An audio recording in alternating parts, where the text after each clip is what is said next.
पे सर।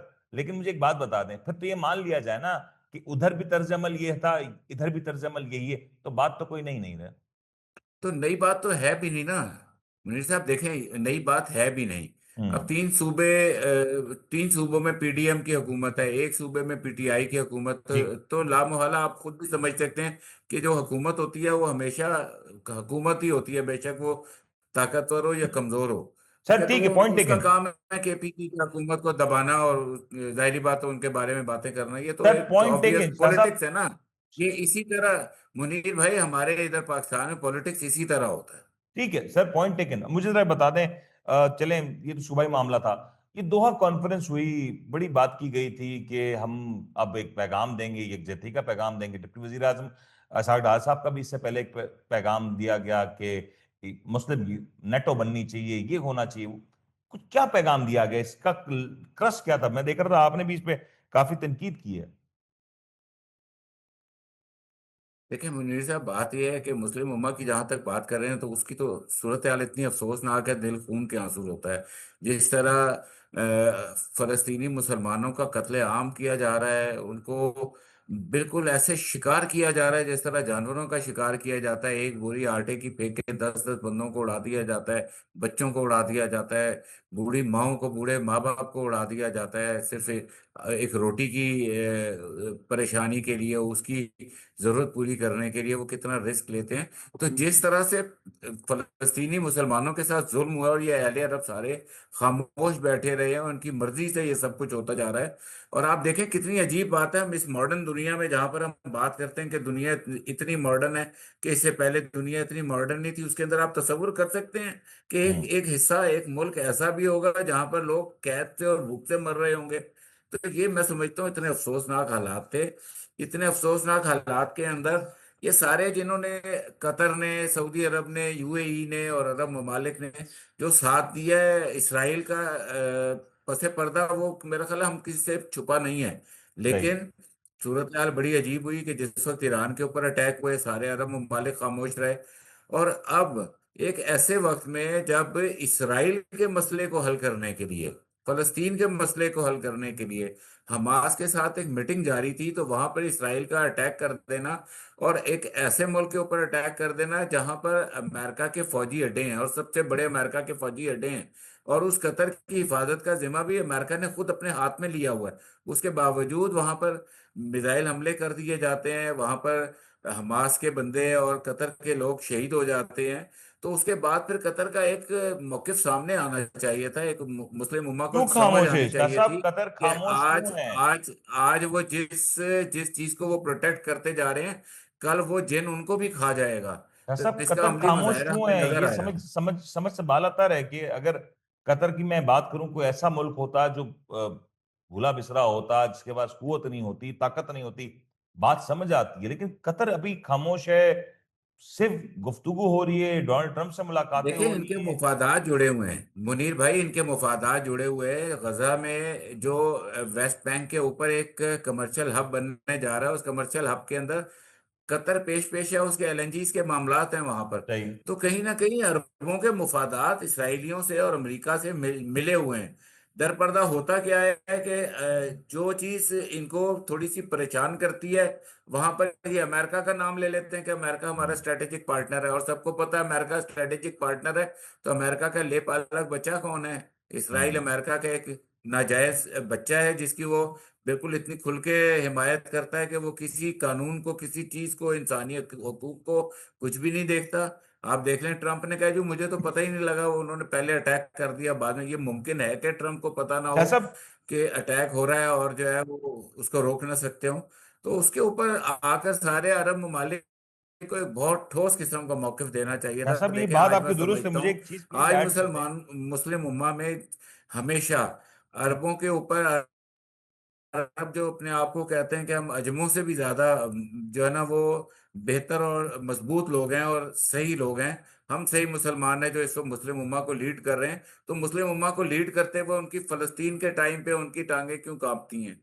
वो ऐसी तमाम जगहों पे जहाँ पे इसराइल के मुफादात आते हैं, वहां पर उनके जो है ना वो अल्फाज क्यों डूबना शुरू हो जाते हैं? उनके ठीक। वहां पर हर चीज क्यों बिल्कुल जो है वो बैकफुट पे चली जाती है? तो मेरा ठीक। ख्याल है कि मैं ये सोचता था कि शायद ये मुस्लिम उम्मा अरब और नॉन अरब मुल्क यानी अरब और अजम मिलके शायद एक ऐसा जवाब देंगे कि इसराइल के दांत खट्टे कर देंगे और इसराइल को एक ऐसी तंबी कर देंगे कि एक हमें महसूस होगा कि शायद मुस्लिम उम्मा में भी जान है। लेकिन आज जिस तरह का बयानिया किया गया, आए जी खाया पिया, उसके बाद रोना धोना किया कि जी हमारे साथ ये हुआ जी, हमें तो बहुत मार के गए वो, और उसके बाद फिर जाते हुए कहा कि इब के मार के दिखा। तो मैं समझता हूँ ये इससे ज्यादा कमजोरी मुस्लिम उम्मा नहीं दिखा सकती थी जितनी आज इन अरबों ने दिखाई है। मुझे बड़ा अफसोस है, मुझे इस बात का अफसोस है कि आज मुसलमान उम्मा और हमारी जितनी भी मुसलमान हम्म। ममालिक हैं उनकी यूनिटी भी इतनी नहीं है, और अफसोस कि हम हक की बात नहीं कह सकते।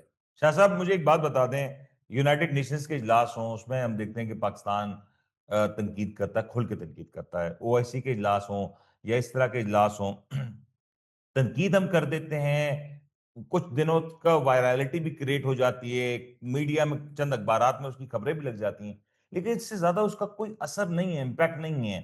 अगर साला साल से देखें तो इसराइल ने अपनी रविश में शिद्दत जिद्दत दोनों इख्तियार की। हम वहीं के वहीं खड़े हैं। हम आज भी महज मजम्मती बयानात करारदादों से आगे कुछ कर नहीं पा रहे। ये कितनी बड़ी नाकामी है, फेलियर है हमारा। देखिए ये फेलियर हमारा हमारी खारजा पॉलिसी का है मुनीर साहब।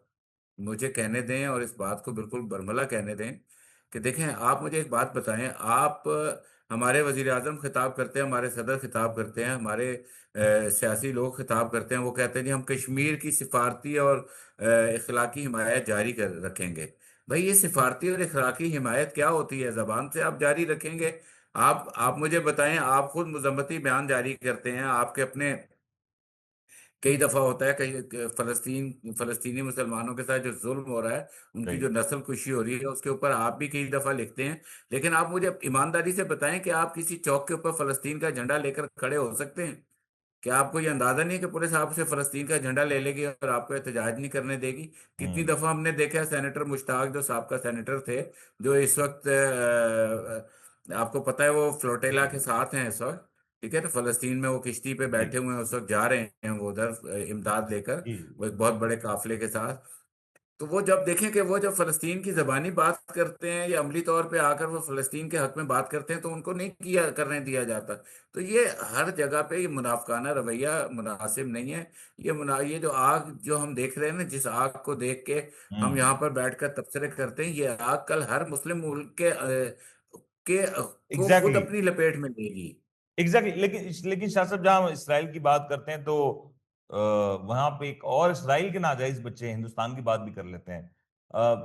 आपने देखा, एक खेल का मैदान था, एशिया कप का मैच था, दो टीमें खेली, लेकिन ऐसा लग रहा था खेल नहीं हो रहा था, जंग हो रही थी। ऐसा लग रहा था कि बीजेपी का जलसा हो रहा है। इब्तिदा में कप्तानों का हाथ ना मिलाना, चलें, एक मामला हो गया।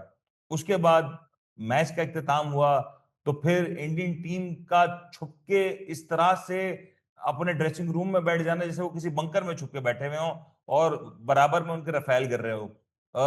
इसके बाद बात यहां भी खत्म नहीं होती। उनके कैप्टन सूर्य कुमार यादव जब एक पोस्ट मैच सेरेमनी के लिए आते हैं या पोस्ट मैच प्रेस कॉन्फ्रेंस के लिए आते हैं, तो वो जिस अंदाज की गुफ्तगू करते हैं, वो तो महज पॉलिटिकल गुफ्तगू से ज्यादा कुछ भी नहीं, वॉर मॉन्गरिंग से ज्यादा कुछ भी नहीं। ये किस तरफ निशानदेही हुई है? ये कितना बड़ा लैप्स है? क्रिकेट का कितना बड़ा नुकसान है? तो देखिए, हम तो हमेशा से सुनते आए हैं माजरत, हम तो हमेशा से सुनते आए हैं स्पोर्ट्स फ्री ऑफ पॉलिटिक्स है। हम्म। लेकिन हम हमेशा से देखते आए हैं कि हिंदुस्तान हमेशा पॉलिटिक्स लेकर आता है और अपनी पावर गेन करता है। अपनी उनकी कई जीत ऐसी हैं जो उन्होंने खाली पॉलिटिकल स्टाइल में जो है ना वो जीती हैं दुनिया से। हम्म। क्रिकेट के अंदर, मैं क्रिकेट की बात कर रहा हूँ, ठीक है। फिर उनका जारहाना रवैया, फिर आप ये देखें कि वो इतना टेक ओवर कर चुके हैं कि आज उन्होंने अपनी आईपीएल को इतना स्ट्रांग कर लिया है कि जिस प्लेयर को वो चाहते हैं कॉन्ट्रैक्ट देते हैं, जिस प्लेयर को चाहते हैं कॉन्ट्रैक्ट नहीं देते। उनका इन्फ्लुएंस इतना ज्यादा हो चुका है और हमने इसकी कोई तैयारी नहीं की, हमने हम्म। इसके ऊपर कोई तवज्जो नहीं दी। आईसीसी को वो टेक ओवर कर चुके हैं इस वक्त। जाहिर बात है, जब आप आईसीसी ही जानेबदार हो जाएगी तो आप तो कुछ भी नहीं कर सकते ना। सर, हमने तो अपनी मुनीर टीम साहब, की तैयारी की थी, हमारी आपको टीम के याद है हालात जब ऐसे। आईसीसी चैंपियंस ट्रॉफी पाकिस्तान में हो रही थी, ठीक है, हम्म। आपको याद है, तो उस वक्त आप ताकीद कर रहे थे कि पाकिस्तान को एक सख्त स्टैंड लेना चाहिए था। उस वक्त पाकिस्तान को जवाब देना चाहिए था जब इंडिया ने पाकिस्तान आकर खेलने से इनकार कर दिया। तो हम्म। जाहिर बात है, जब हम खुद थोड़ी सी ढील देते हैं, हम रास्ता देते हैं, तो दूसरे तो हमारे सर पर ही खड़े होंगे ना। पर मैं सख्त इसकी मजम्मत करता हूँ। ये एक बहुत गैर अखलाकी, और मैं ये समझता हूँ कि आईसीसी के कवानीन के मुनाफी काम किया गया है, जिसके ऊपर पाकिस्तान को इंतहाई सख्त किस्म का मौकif लेना चाहिए। इवन ये कि इंडिया की टीम के ऊपर पाबंदी का भी इन्हें चाहिए कि वो मुतालबा किया जाए, उनके साथ मैचेस खेलने से भी इनकारी कर हो जाना चाहिए पाकिस्तान को। और अब अगर पाकिस्तान सख्त मौकिफ नहीं लेगा, तो ला मोहल्ला वो आपको इतना डैमेज करते जाएंगे कि आज देखें, वो आज आपसे ना मैच खेलने को तैयार है, ना आपसे हाथ मिलाने को तैयार है, ना आपको इज्जत देने को तैयार है। तो फिर ऐसी क्रिकेट, ऐसी स्पोर्ट्स डिप्लोमेसी का शाह हमें साहब क्या एक फायदा चीज जहां मुझे पर मुल्क बता की इज्जत दें, नहीं है इस हमारे। माहौल में, ऐसे एनवायरनमेंट में अगला मैच होता पाकिस्तान हिंदुस्तान का, सर क्या होगा?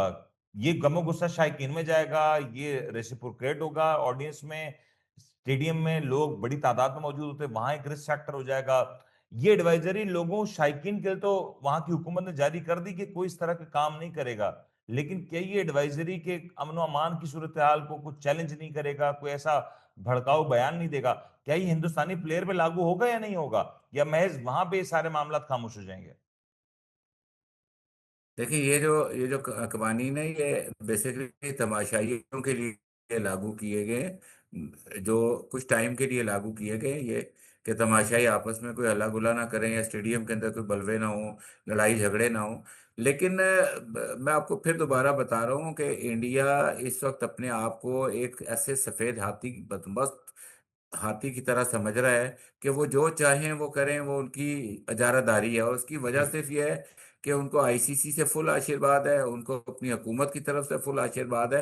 और अगर सही तौर पे देखा सर जाए ना, इसकी तो एक बड़ी पिछले वजह यह छह भी है कि सात शायद सालों उनकी में क्रिकेट टीम जब से उसमें नरेंद्र परफॉर्म भी कर मोदी रही ने है। टेक ओवर किया ना इंडिया के अंदर, जब से नरेंद्र मोदी की हुकूमत आई है, मैं समझता हूँ कि हिंदुस्तान के लोगों के अंदर जो तब्दीली आई है, वो भी एक बहुत अजीब तब्दीली है। वहां पर आप देख लें कि मुसलमानों एग्जैक्टली। के खिलाफ एक बाकायदा पूरा एजेंडा इस्तेमाल किया जा रहा है।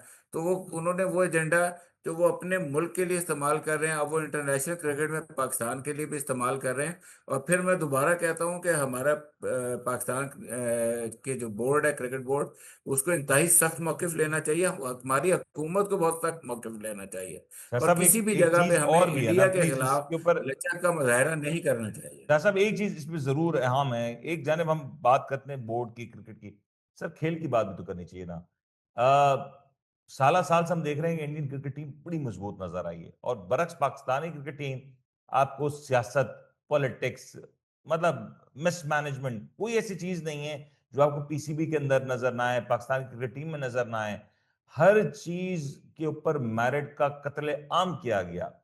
मतलब आप चेयरमैन की सिलेक्शन से लेके खिलाड़ियों की सिलेक्शन तक की बात कर लें, बीच में जितने मराइल हैं उनकी बात कर लें, सर कोई ऐसा अपॉइंटमेंट नहीं है जिसको आप कहें कि 100% ट्रांसपेरेंट है। सर हम अपनी क्रिकेट के क्यों इतने बड़े दुश्मन हो गए हैं कि आज दुश्मन जब हमारे साथ ये सब कर रहा है तो हमारे पास शायद उस तरह का जवाब देने के लिए नहीं जो हम ऑन फील्ड उसको हरा के दे सकते थे। नहीं, इसकी वजह यह है कि आपके जो क्रिकेट बोर्ड के चेयरमैन हैं, वो इतने मसरूफ आदमी हैं। एक तरफ वो वजीर दाखिला हैं, फिर उनके और बहुत सारे मामलात हैं, उनकी और बहुत सारी मसरूफियात हैं, नेशनल और इंटरनेशनल, आपको पता है वो किसके दस्ते रास हैं। ठीक है ना। तो वो उस हिसाब से उनकी मसरूफियात इतनी ज्यादा है कि मेरा ख्याल है कि वो शायद पूरा ध्यान दे नहीं पाते क्रिकेट के ऊपर। और पिछले जब से ये क्रिकेट बोर्ड के चेयरमैन बने, हम देख रहे हैं कि टीम मुसलसल तनाज़ुली का शिकार है। हमने इंतहाई अहम अहम मैच हार दिए, बहुत बुरे तरीके से हारे हम। ये जो पिछला भारत से मैच आ रहे हैं, उससे पहले हम अफगानिस्तान से मैच आ रहे हैं। तो मैं समझता हूँ कि ये चीजें बहुत गौरतलब थी। सर हाल अचानक से तो फिर आपने एक, रिजवान को और बाबर को निकाल कर आप इंटरनेशनल इवेंट्स कैसे जीत सकते हैं? जो दुनिया के नंबर वन खिलाड़ी हों, जो रैंकिंग के अंदर टॉप रैंकर्स हों, जिनको देख के दूसरी टीमें डरती हों कि अभी ये खेलने के लिए आ रहा है बैट लेके, तो हमारा क्या होगा, हम इसको आउट करें। तो जब आपकी टीम के अंदर ऐसे प्रेशर, दबाव डालने वाले खिलाड़ी ही नहीं होंगे, तो फिर आप किस तरीके से इंटरनेशनल मुकाबले जीतेंगे? ये ये कोई बात ऐसे बिल्कुल, थोड़ी है ये कि आप ये ऐसे ऐसे उनको इंपॉर्टेंट है। बुलवा के तो वो दूसरी टीम को जो है ना मैच जीत जाए। ऐसा तो नहीं है ना।